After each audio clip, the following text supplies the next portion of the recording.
guys, jumpa lagi kita dekat YouTube channel Cumi Yusof. Okay, hari ni kita nak cerita tentang pembunuhan bersiri di Washington. So, let's go guys. Duncan dibesarkan di Tacoma, Washington. Sejak dari umur 15 tahun lagi, Duncan ni dah start buat jenayah ya. Duncan dilahirkan sebagai Joseph Edward Duncan III.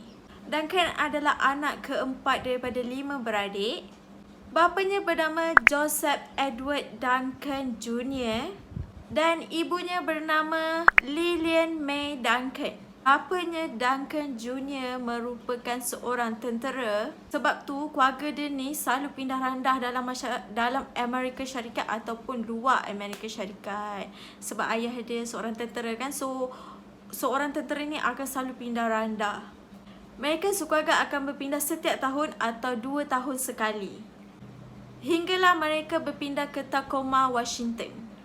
Tetapi pada tahun 1979, ibu bapa Duncan telah bercerai. Selepas penceraian ibu bapa Duncan, kakak-kakak Duncan ni dah mula keluar rumah dan buat hal sendiri. Dia dah tak duduk dalam rumah dengan keluarga. So, diorang keluar buat hal sendiri, kakak-kakak Duncan ni. Tetapi Duncan ni tinggal dengan ibu dia dan seorang adik lelaki dia. Selepas perpisahan atau pencerai ibu bapa Duncan ni, bapa Duncan telah berkahwin baru. Itulah sedikit latar belakang Duncan ni, ahli keluarga dia macam mana, itulah sedikit. Pada Mei 2005, pihak polis telah menemui mayat Brenda, teman lelaki Brenda dan anak lelaki Brenda yang berumur 13 tahun di rumah keluarga Brenda. Tetapi 2 orang anak Brenda telah hilang. Tak ada di tempat kejadian, di tempat di mana Brenda, teman lelaki dia dan anak lelaki dia meninggal. 2 anak dia lagi tak ada, hilang. Iaitu Shasta 8 tahun dan Dylan 9 tahun. Okey, sekarang kita masuk apa sebenarnya yang terjadi, macam mana budak 2 orang ni boleh hilang. Cerita ni telah diceritakan sendiri oleh anak perempuan Brenda yang hilang, iaitu Shasta. Shasta cerita semula yang Duncan ni sebenarnya yang bunuh ibu dia, teman lelaki ibunya dan adik lelaki dia.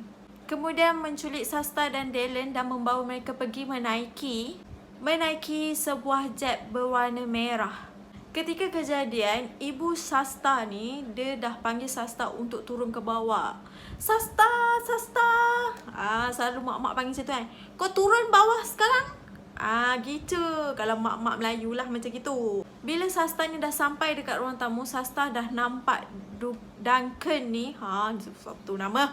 Shasta dah nampak Duncan ni, dia dah pakai sarung tangan hitam dengan pegang pistol. Pang. Duncan dah ikat tangan ibu dia, adik lelaki dia dan teman lelaki ibunya dengan zip nylon.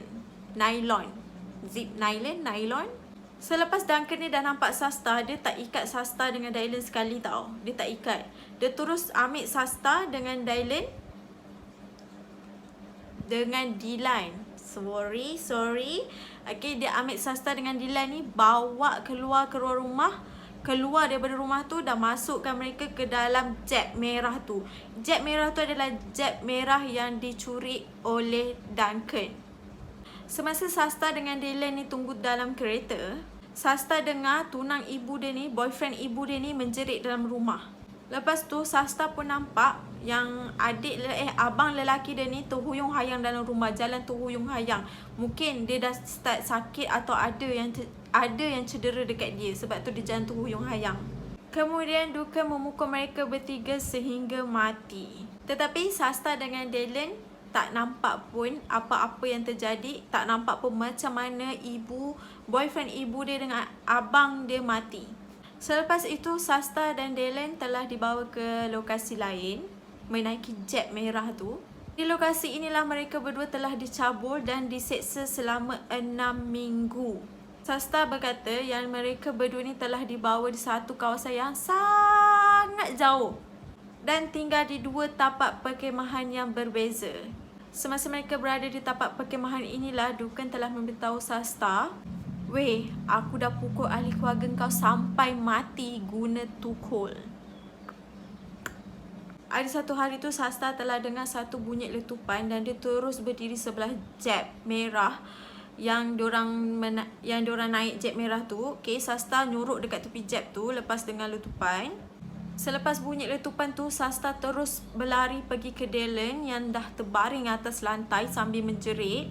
Masa tu Duncan tengah mengorek sebuah kotak jernih untuk mencari bia. Apabila senapan patah yang berada dalam kotak tu terputus dan terus terkena perut Dylan. Selepas tu, Sasta nampak Duncan letak senapan patah tu dekat kepala Dylan dan menarik picu untuk membunuh Dylan, tetapi gagal. Sebab apa gagal, kita tak pasti. Okay, Cumin tak pasti kenapa gagal. Dylan terus merayu dekat Duncan supaya tidak membunuh dia. Kau bayangkan budak kecil umur 9 tahun merayu dekat orang tua supaya tak bunuh dia. Sedih tak sedih weh. Tapi Duncan tak mempedulikan Dylan. Dia tetap nak bunuh Dylan. Akhirnya Duncan mengacukan kembali senapan patah tu kepada kepala Dylan dan akhirnya Dylan mati di tempat kejadian. Duncan betul-betul tembak tepat dekat kepala Dylan ya. Betul-betul tembak tepat. Korang bayangkan kepala budak kecil pecah sebab kena dengan senapan patah. Betul-betul kau ni tak ada perasaan, betul lah. Gila ke apa kau ni? Selepas Duncan membunuh Dylan, Duncan terus menangis dan memberitahu Sasta dia bunuh Dylan tu sebab nak keluarkan Dylan daripada kesengsaraan.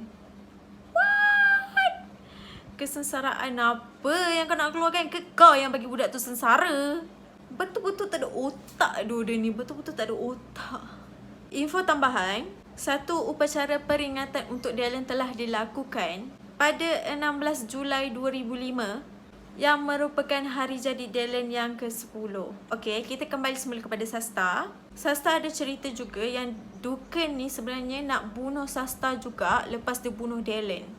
Duncan memberinya pilihan, woi budak, engkau nak mati secara dicekik ataupun ditembak, bang bang. Tetapi Sasta memilih nombor 1 iaitu dicekik. Duncan cakap, okey, kalau itulah cara mati yang kau pilih, aku akan turutkan. Kau rasa Duncan ni gila ke tak gila? Dia boleh suruh budak kecil pilih cara nak mati macam mana? Duncan pun tak lengahkan masa bila Sasta dah pilih cara mati dia untuk dicekik, dan Duncan tak melengahkan masa. Dia terus ambil kain dan lilit leher Sasta dan tarik secara kuat. Tetapi Sasta sempat merayu untuk diberhentikan dengan menggunakan nama samaran Duncan iaitu Jack. Bila Sasta dah panggil nama Jack, Duncan terus berhenti serta-merta.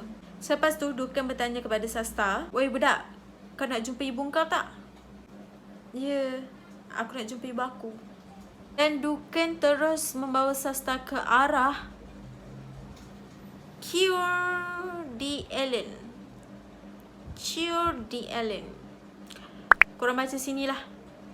Kita ni lidah makan sambal belacan, tak tahu nak cakap. Okay, dia bawa Sasta ke arah ini dan singgah di satu restoran yang bernama Dini. Semasa Sasta berada di dalam restoran Dini ni lah, dua pelayan daripada restoran ni dan pengurus restoran ni, mereka telah cam muka Sasta. Dia tahu yang Sasta ni lah budak yang hilang kena culik tu. Mereka tak tunggu lama-lama, mereka terus telefon polis dan memberitahu yang Sasta ada dekat restoran dia, dan mereka cuba untuk halang Duncan dan Sasta untuk keluar daripada restoran dia. Ketika pihak polis sampai di restoran Dini, dan pihak polis terus tahan Duncan, dan Sasta pula terus dibawa ke pusat perubatan untuk cek keadaan dia dan untuk bawa Sasta ni jumpa ibu bapa dia. Jumpa bapa dia. Akhirnya Duncan ni telah dijatuhkan hukuman mati. Tetapi pada Oktober 2020, Duncan telah menjalani pembedahan otak. Dia telah menolak sebarang rawatan termasuklah radioterapi dan kemoterapi. Kaki tangan perubatan di Biro Penjara Persekutuan menganggarkan dia ada masa dalam 6 ke 12 bulan untuk hidup. Akhirnya Duken ni meninggal dunia pada tarikh 28 Mac 2021 pada usianya 58 tahun dan mayatnya dibakar. Okay guys, itulah cerita Duken yang bunuh orang dan culik budak kecil. So korang mana-mana yang ada anak kecil, tolonglah jaga sebaik-baiknya anak korang. Janganlah korang leka atau kalau korang syok sangat, janganlah lupa anak korang, okay? Dan duduk rumah sila kunci pintu. Jangan sampai orang keluar boleh masuk rumah korang dan bunuh korang. Gitu. Okay, apa-apa pun korang buat, korang kena hati-hati ya guys. So itulah untuk cerita kali ini. So korang jangan lupa subscribe YouTube channel Cumin, dan Cumin akan cerita lagi banyak lagi cerita best lepas ni. So korang jangan lupa subscribe YouTube channel Cumin ni, okay? Kasih support sikit. And bye-bye. Thank you korang. Kita jumpa lagi next time. Kita jumpa lagi untuk cerita yang lain. Okay, bye-bye.